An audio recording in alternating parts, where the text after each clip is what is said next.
একজন মায়ের কাছে তার সন্তান কতটা মূল্যবান, কতটা দামি সেটা শুধুমাত্র মাই জানে।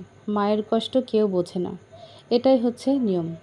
এত কষ্ট করে একটা সন্তান মানুষ করা, লালন পালন করা, রাতের পর রাত জেগে থাকা, না খেয়ে কত কষ্ট করে একজন মা।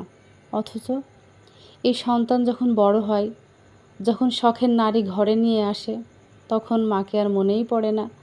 বাচ্চারা যখন ছোট থাকে, ভয় পেলে মায়ের আঁচলের নিচে মুখ লুকায়। বড় হয়ে গেলে সেই আঁচলটা আর প্রয়োজন হয় না।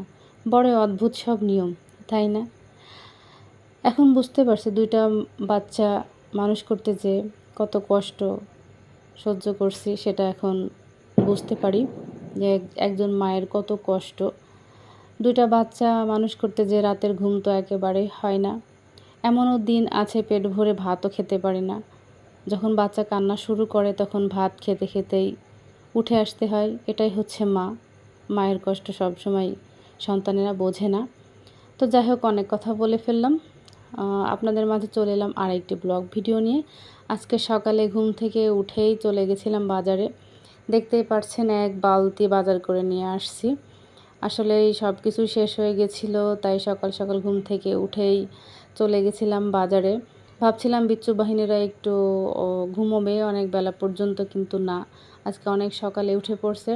একটা জিনিস আমি খুব খেয়াল করে দেখি যে আমি যখন বাজারে যাব বা যেদিন আমার কাজ থাকে সেদিন ওরা অনেক সকালে ঘুম থেকে উঠে পড়ে। আর বাজার থেকে যখন বাসায় আসছি তখন আমার মেয়েটা ব্যাগ চেক করছে ওর জন্য কী খাবার নিয়ে আসছি। আসলে আমি ওকে বাইরের খাবার একদমই দিই না। বাইরের খাবার বাচ্চাদেরকে না দেওয়াই ভালো। এজন্য ওকে আমি সাথে করে বাইরে নিয়ে যাই না, কারণ ও বায়না করে বাইরের খাবার খাওয়ার জন্য। তাই ওকে রেখে গেছিলাম ওর নানুর কাছে, লুকিয়ে লুকিয়ে গেছিলাম। তো বাজারগুলো আনার পরে সব বাজারগুলো আমি ঢেলে রাখছি।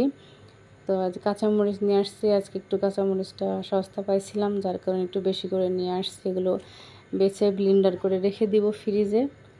আমার মেয়ে কাজের মধ্যে, তাকে তো আসতেই হবে, যখনই কাজ করি তখনই চলে আসে আমার কাছেও। তো আজকে বাজার থেকে একটা বড় সিলভার কাপ মাছ নিয়ে আসছিলাম। এই মাছটা আমার অনেক পছন্দ। বাজারে গেলে আমি যদি বড় সিলভার কাপ মাছ পাই তাহলে নিয়ে আসি। আর বাজার থেকে আমি মাছগুলো পিস করি না, কারণ ওরা আমার মতো করে পিস করে দিতে পারে না। কোনোটা বড় কোনোটা ছোট হয়, তাই এভাবেই কেটে নিয়ে আসি। আর বাসায় এসে আমি আমার মতো করে সাইজ করে নিই। তো তোহার জন্য আনছিলাম পাঙ্গাস মাছ। আসলে ওকে খাওয়ানো হয় নাই পাঙ্গাস মাছটা কখনোই। আজকে ফার্স্ট টাইম, জানি না ও খাবে কি না, কারণ বাচ্চারা তো পাঙ্গাস মাছটা পছন্দ করে, যেহেতু কাটা নাই মাছটাতে। তো সব কিছু গুছিয়েই রান্নাবান্নার আয়োজন শুরু করে দিলাম। তো আজকের মতো এখানে ব্লগ ভিডিওটা শেষ করছি। সবাই ভালো থাকবেন, সুস্থ থাকবেন। আবারও আসবো নতুন আরেকটি ভিডিও নিয়ে। আল্লাহ হাফেজ।